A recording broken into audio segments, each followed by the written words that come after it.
ஹalleluya! நம்முடைய ஆண்டவராகிய இயேசுவின் நாமத்தில் உங்களுக்கு வாழ்த்துக்கள். எழுந்துட்டீங்களா? நல்லா இருக்கிறீங்களா? சந்தோஷமா இருக்கிறீங்களா? நன்றியும் துதியும் நிறைந்த இருதயத்தோடு நாம் இருந்தா நம் தேவன் நமக்குள் சந்தோஷப்படுவாருங்க. சரி, வாங்க தேவனை துதிப்போம். சிறிய ஜெபம். பரிசுத்தரே, உமக்கு நன்றியப்பா. இன்னொரு நாள் கொடுத்திருக்கிறீங்க, உமக்கு நன்றி. எங்களை உயிரோடு வைத்திருக்கிறீங்க, நன்றி. இன்றைக்கும் எங்கள் இருதயத்தின் நிலைமையை ஆராய்ந்து பார்க்க உதவி செய்யும்படி கிறிஸ்துவின் நாமத்தில் ஜெபிக்கிறோம் பிதாவே, ஆமென். எப்படி இருக்கிறீங்க? அநேகர் இன்றைக்கு கம்ப்ளைனிங் அப்படின்னா குறை சொல்லிக்கொண்டே இருப்பாங்க. எப்போ பார்த்தாலும் ஒரு கசப்பான ஒரு பேச்சு இருக்கும், ஒரு விரக்தியாக பேசுகிற ஒரு சுபாவம். முக்கியமா தேவனுடைய விஷயங்கள்ல தேவனா எங்க இருக்கிறாரு, என்ன செய்தாரு, எனக்கு என்ன செய்தாரு? நீங்க எப்பயாவது அப்படி நினைச்சீங்களா? தினமும் நினைக்க மாட்டீங்க. தினமும் இல்ல. நன்மைகள் உண்டாகும் போது, சந்தோஷமாக இருக்கும் போது நல்லாதான் இருப்பீங்க. ஆனா கொஞ்சம் ஆண்டவர் நிமித்தமாக பாடுகள் வரும்போது, கஷ்டங்கள் வரும்போது, அல்லது ஆண்டவருடைய திட்டங்களை புரிந்து கொள்ள முடியாமல் நாம் இருக்கிற சூழ்நிலைகளிலே இன்னமும் தேவனை துதிக்க வேண்டும் என்று மறந்து, நன்மையானாலும் தீமையானாலும் அவருக்கே மகிமை உண்டாக வேண்டும் என்கிற யோபை போன்ற மனதில்லாமல் அநேக முறை நாம வெறுப்போட கசப்பான வார்த்தைகளை பேசுவோம். அப்படிப்பட்ட வார்த்தைகளை கேட்கும்போது தேவனுக்கு ரொம்ப கஷ்டமா இருக்கும். ஏனென்றால் அவர் நம்மை எவ்வளவு நேசிக்கிறார்ல. அவர் நம்மை பார்த்து கொண்டே இருக்கிறாருங்க. நம்மை தனிப்பட்ட விதத்தில் அறிந்திருக்கிறாரு. பெரிய ரட்சிப்பை கொடுத்தாரு, நமக்காக ஜீவனை கொடுத்தாரு. கண்ணின் மணியை போல நம்மை காக்கிறார். அவருக்கு தெரியாம ஒரு தலைமுடி கூட கீழே விழாதாங்க.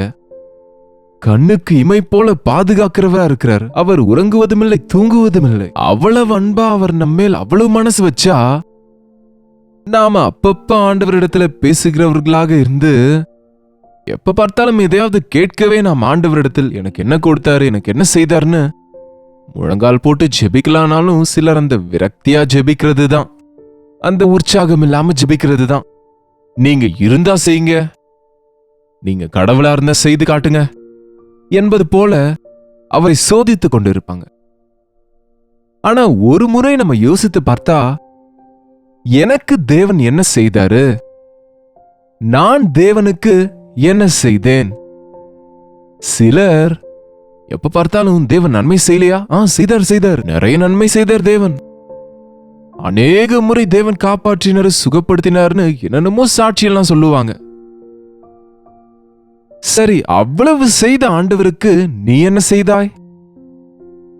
உன்னுடைய தேவை தீரும் வரைக்கும் ஆண்டவரே ஆண்டவரேன்னு அவரை ஜெபிச்சிட்டு இருந்த. தேவை சந்தித்த பிறகு அவரை துதித்தாயா? யோசித்து பாருங்க. ஆபத்து காலத்திலே என்னை நோக்கி கூப்பிடு, நான் உன்னை விடுவிப்பேன், நீ என்னை மகிமைப்படுத்துவாய்.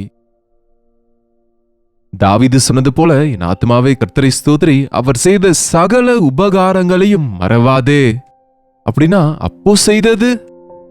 அப்பப்போ செய்தது, இன்று செய்வது எல்லாம் நினைவிருக்கா? நேத்தது மட்டும் நினைவிருக்கும் நமக்கு. எந்த நிலையிலிருந்து நம்ம எந்த நிலைமைக்கு வந்திருக்கிறோம்னு நினைவு கூர்ந்தா இதயம் நிறைய நன்றியும் துதியும் இருக்குங்க. ஆண்டவர் இங்கே ஒரு ஊமையை சொல்லுகிறாரு. ஏசாயாவின் புத்தகம் 5 என்னுடைய நேசருக்கு ஒரு திராட்சை தோட்டம் அது இருக்கிறது. அது செழிப்பான மேட்டிலே, மலையின் மேலே. அந்த திராட்சை தோட்டத்துக்கு வேலி அடைத்து அதில் உள்ள கற்களை பொறுக்கி நற்குல திராட்சை செடிகளை நாட்டினேன். அதற்கு வேலி அடைத்து அது நடுவில் ஒரு கோபுரத்தை கட்டினேன். அதற்கு ஆலைகளையும் உண்டு பண்ணினேன். அப்படின்னா ஒரு நல்ல இடத்திலே, செழிப்பான ஒரு பூமியில் அருமையான உயர்தர திராட்சை செடிகளை நட்டு அந்த இடத்தை பண்படுத்தி பின்பு அதை நாட்டினேன். தண்ணீரை பாய்ச்சி அதற்கு பாதுகாப்பாக அதன் நடுவிலே கோபுரத்தையும் கட்டினேன். பறவைகள் வராதபடிக்கு அதை பார்த்து கொள்ள காவலாட்களையும் வைத்தேன்.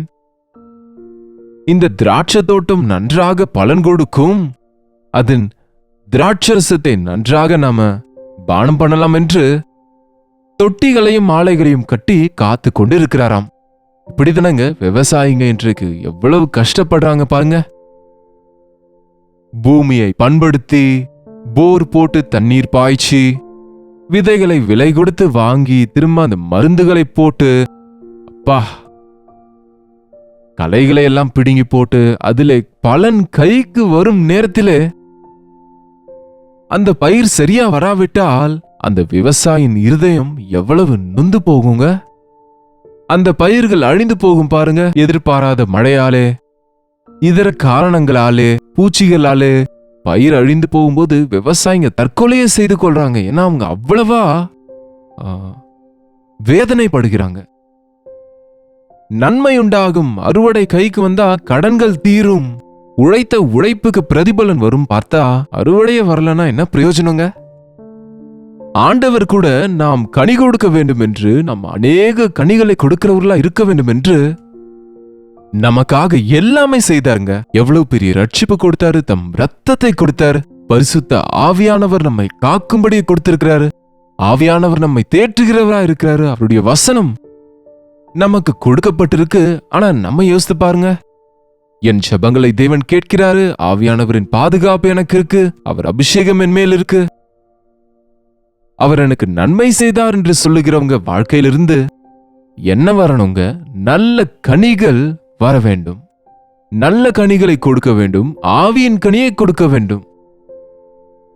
இந்த தோட்டத்துக்கு இவ்வளவு செய்து திராட்சை பழங்களை கொடுக்கும் என்று எதிர்பார்த்து கொண்டிருக்கும் போது அது கசப்பான பழங்களை கொடுத்தது. கடைசியில் என்னன்னு பார்த்தா திராட்சை பழம் வந்தது, கொலை கொலையாக இருக்கு. ஆனா கடைசியில பார்த்தா அது கசப்பான திராட்சை. அது சாப்பிட முடியாதது. அது கசப்பான பழங்கள். உபாகமம் 32:32க்கு சென்றால் அங்கே ஒரு வார்த்தை இருக்குங்க. அவர்களுடைய திராட்சை செடி சோதோமிலும் கொமோரா நிலங்களிலும் பயிரான திராட்சை செடியிலும் தாழ்ந்த ஜாதியா இருந்து அவைகளின் பழங்கள் பித்தும் அவைகளின் குலைகள் கசப்புமா இருக்கிறது. பாருங்க, பித்து பித்து. தேவனை குறித்து பித்து பிடிச்சது போல பேசுகிறவங்க இருக்காங்க பாருங்க. இன்றைக்கு தேவனுடைய நன்மைகளை மறந்து, தேவன் யார் என்பதை மறந்து, தேவனை குறித்து குறைவாக பேசுகிறவங்க, தூஷிக்கிறவங்க, பித்து பிடித்தது போல கதைகளை சொல்லுகிறவங்க. இன்றைக்கு எத்தனையோ பேர் அப்படி சீர்கேட்டிருக்கிறதை பார்க்கிறோம். அவர்களுடைய குலைகள் கசப்பு, கசப்பான வார்த்தைகள். கசப்பான வார்த்தைகள்லாம் என்னங்க? ஒரு விரக்தியா? கசப்புன்னவனே பாருங்க, நம்ம முகம் விகாரமா இருக்கும். அந்த விகாரமாகவே தேவனுடைய விஷயங்கள் ஏதோ ஒரு மணி நேரம் சர்ச்சில் உட்கார்ந்தா அவங்க தியாகம் செய்கிறது போல, ஒரு 10 ரூபாய் காணிக்க போட்டா ஏதோ பெரிய காரியத்தை செய்தது போல, தேவனுடைய விஷயம்னு வரும்போது அலட்சியமா, அஜாக்கிரதையாக, கசப்பான வார்த்தைகள். தயவு செய்து தேவனுடைய விஷயங்களில் அப்படி இருக்காதீங்க. அவர் உள்ளத்தை வேதனைப்படுத்தாதீங்க. அன்புள்ள ஆண்டவர் நம்மிடத்திலிருந்து அன்பை தான் எதிர்பார்க்கிறாரு. அவர் நம்மை நேசிக்கிறாரு, நாம் அவரை நேசிக்க வேண்டும் என்று விரும்புகிறாருங்க. உன்னிடத்திலிருந்து உன் பணத்தையாவது, உன் வேலையாவது, உன் கிரியையாவது, உன்னுடையது எதுவுமே கேட்கலங்க. அவர் நன்றியும் துதியும் நிறைந்த இருதயத்தை கேட்கிறாருங்க. அவரு உன் பாவங்களை மன்னித்த ஆண்டவர் உனக்கு புது வாழ்க்கையை கொடுத்து, ஆரோக்கியத்தை கொடுத்து, உனக்கு குடும்பத்தை கொடுத்து, பிள்ளைகளை கொடுத்து, நீ கேட்டதெல்லாம் தேவன் கொடுத்த பிறகு தேவனை மறக்கிறவங்க என்ன செய்யறாங்க? ஆலயம்னா அலட்சியம் பண்றவங்க என்ன செய்யறாங்க? தேவனுடைய விஷயங்களை அஜாக்கிரதையா இருக்கிறவங்க என்ன செய்யறாங்க? என்ன வருகிறது அவங்க வாழ்க்கையில இருந்து? மனுஷருடைய தித்திப்பான வார்த்தைகளை விரும்புகிறாங்க. உலகம் இனிமையாக தோன்றுது, தேவனுடைய ஆலயம் என்னமோ கசப்பா தோணுது. என்னங்க, உலகத்தார் என்னமோ பிரியமானவர்களா காணப்படுறாங்க. உன்னை கண்டித்து உன்னை திருத்த நினைக்கிற தேவ ஊழியர் என்னமோ உனக்கு சத்துருவா காணப்படுறார். ஆமாங்க, நான் எப்பொழுதுமே சொல்லுவேன், தேவனை நேசிக்காதவங்க தேவனுடைய ஆலயத்தை நேசிக்க முடியாது. தேவ ஊழியனையும் நேசிக்க முடியாது, தேவனுடைய வசனத்தையும் நேசிக்க முடியாது. தேவனை நேசிக்கிறவங்க அவர் வசனம்னா ஆவலோடு இருப்பாங்க, அவருடைய ஆலயம்னா ஓடோடி வருவாங்க. இது உண்மை. தேவ ஊழியரின் வார்த்தைகள்னா அது தேவன் தங்களோடு தம்முடைய ஊழியரின் மூலம் பேசுகிறார் என்று அந்த வார்த்தையை சீரியஸா எடுத்துப்பாங்க. அவங்க வாழ்க்கையில திருத்துவதை எடுத்துக்கொள்வாங்க. சொல்லுங்க, தேவன் உங்களுக்கு நன்மை செய்தாரா இல்லையா? எத்தனை விஷயங்களில் தேவன் உங்களை ஆசீர்வதித்தாரு? எத்தனை முறை உங்களுடைய உயிருக்கு ஆபத்தான நிலையில் காப்பாற்றினார்? எத்தனை முறை உங்க ஜெபங்களுக்கு பதில் கொடுத்தாரு? உங்களுடைய ரட்சிப்புக்காக எத்தனை பேர் அவர் பயன்படுத்தினார்னு நீங்க யோசித்து பார்த்தா ஆச்சரியமா இருக்குங்க.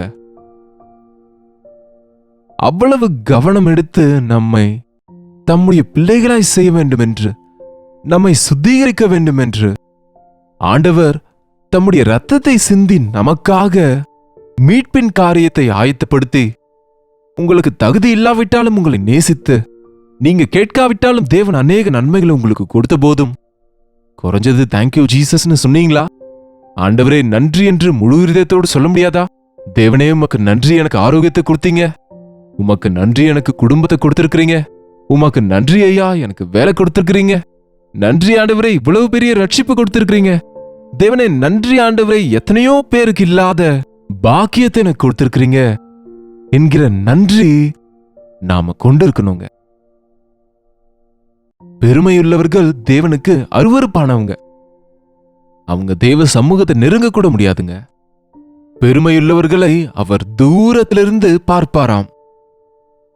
கர்வ இருதயமுடையவர்கள் தேவனுக்கு அருவருப்பானவர்கள். தேவன் எனக்கு அவசியம் இல்லை என்றவங்க நம்பர் 1 பெருமையுள்ளவங்க. தேவன் எனக்கு என்ன செய்தார் என்றவங்க பெருமையுள்ளவங்க இல்லையா? எனக்கு யார் உதவியும் தேவையில்லை, நானே செய்து கொள்கிறேன் என்கிறவன் பெருமையுள்ளவன்.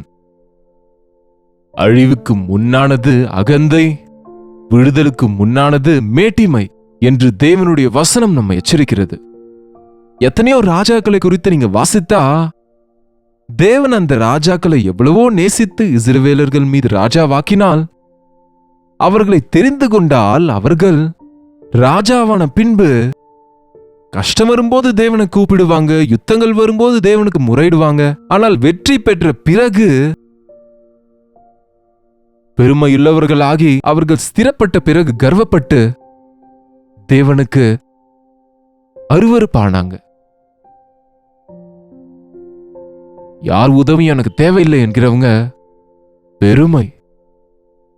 வெறுப்போடு தேவன் கொடுத்தாரு, எனக்கு மட்டுமா கொடுத்தாரு? எல்லாருக்கும் தானே கொடுத்தாரு.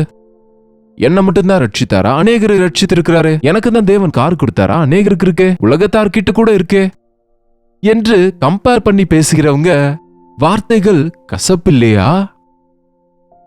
நான் என்னுடைய திராட்சை தோட்டத்துக்காக இவ்வளவு கரிசனை கொண்டிருந்தா அது கசப்பான பழங்களை கொடுக்க காரணம் என்ன? 4ஆம் வசனத்தில் நான் என் திராட்சை தோட்டத்துக்காக செய்யாத வேற என்ன செய்ய சொல்றீங்க என்ன? இன்னும் ஆண்டவர் கேட்கிறார், உன்னை பிரியப்படுத்த இன்னும் என்ன செய்ய சொல்லுகிறாய் என்னை? சரி, வேற என்ன வேண்டுமென்றாவது கேளு, உனக்கு வேண்டியதை செய்ய ஆயத்தமே என்கிறாரு. தேவையானதை தேவனிடத்தில் கேட்கும்போது இல்லை போ என்று சொல்லுகிற தேவன் இல்ல. ஆனால் இருக்கிறதற்காகவே தேவனை துதிக்காமல் வாங்கிக் கொண்டு தேவன் என்ன கொடுத்தார் என்றால் அது எவ்வளவு நன்றி இல்லாத நிலைமைங்க. மனுஷன் கெட்டு கெட்டு கெட்டு கெட்டு ஃபர்கெட்டாங்க. கடைசியில கொடு கொடு கொடு என்று வாங்கிக் கொள்ளுவாங்க. வாங்கின பிறகு என்ன கொடுத்த போ என்பாங்க. எல்லாத்தையும் வாங்கிட்டு. அது மனித சுபாவம். ஆனால் நம்முடைய தேவனுடைய சுபாவம் give give give give and forgive. அவர் எத்தனையோ கொடுத்து கொண்டே இருக்கிறாரு. போகட்டும், உனக்கு நன்றி இல்லாவிட்டாலும் இன்னொன்னு கேட்டாலும் கொடுக்கிறாரு, இன்னொன்னும் கொடுக்கிறாரு, உங்களை மன்னித்து கொண்டே இருக்கிறாரு. ஆகவேதான் நம்ம இன்னும் உயிரோடு இருக்கிறோம். அதுக்குதான் அவர் கோபாக்கினைக்கு ஆளாகல. என்னங்க, துர்க்கிரியைக்கு தக்க தண்டனை சீக்கிரமாய் நடவாதபடியால் மனுஷர் துணிகரமாக பாவம் செய்வார்களாம். தப்பு செய்தோன்னு உடனே தண்டனை வந்தா, நன்றி இல்லாத வார்த்தைகளை பேசும்போது அதற்கு தகுந்த தண்டனை உடனே நமக்கு வந்தா, நம்மை ஒரு அடி அடித்து ஞாபகம் வரும்படி செய்தால் அப்பொழுதே சரியாயிடுவோங்க. ஆனா தேவன் அன்புள்ளவர், நீடிய பொறுமையுள்ளவர். சரி, போகட்டும் போகட்டும். இன்னொரு வசனத்தை கேட்டு மாறுவான், இன்னொரு நேரத்திலே மாறுவான், இன்னொரு முறை ஆவியானவர் உணர்த்துவார் என்று நம்மிடத்தில் பொறுமையோடே காத்திருக்கிறாருங்க. இயேசுவே, உமக்கு நன்றி ஆண்டவரே. எனக்கு நீர் செய்த நன்மைக்காக நான் என்ன செய்வேன் ஆண்டவரே? இதோ உடைந்த இருதயத்தோடு உம்மை ஆராதிக்கிறேன் என்று சொன்னால் ஆண்டவர் உன்னில் பிரியப்பட்டு உன்மேல் உன்னை அணைத்துக் கொண்டு உனக்கு இரட்டிப்பான நன்மை 100 மடங்கு ஆசீர்வாதம் கொடுக்க எப்பவும் ஆயத்தமா இருக்கிறாரு.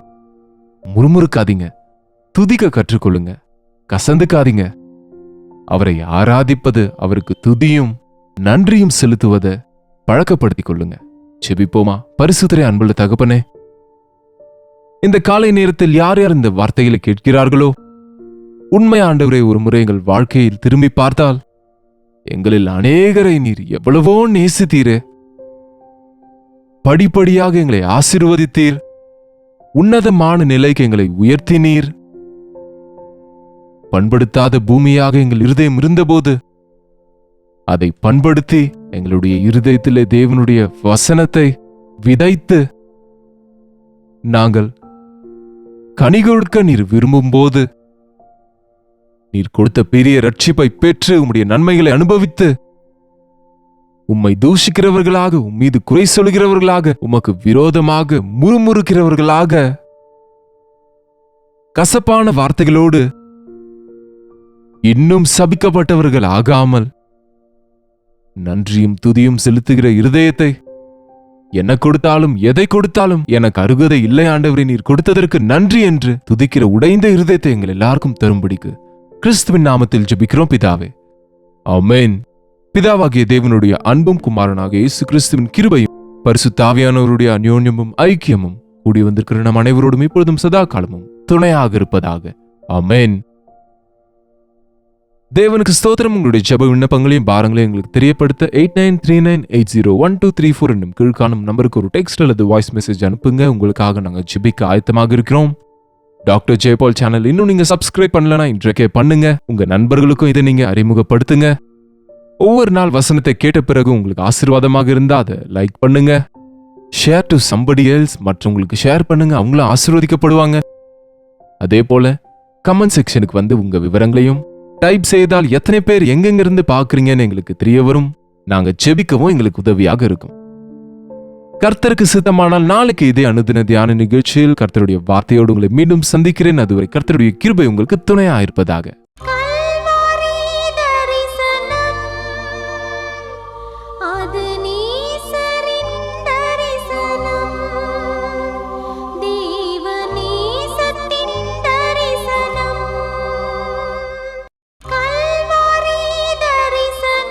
ஒவ்வொரு நாளும் வசனம் தியானிப்பேன், ஒவ்வொரு காலையிலும் உம்மை சந்திப்பேன். ஒவ்வொரு நாளும் வசனம் தியானிப்பேன், ஒவ்வொரு காலையிலும் உம்மை சந்திப்பேன். என்னோடு பேசும் தெய்வம் நீ, இன்றும் என்னோடு பேசிடும். வார்த்தை ஜீவன் உள்ளது, இன்றே என் வாழ்வை மாற்றிடும். அனுதின தியானம்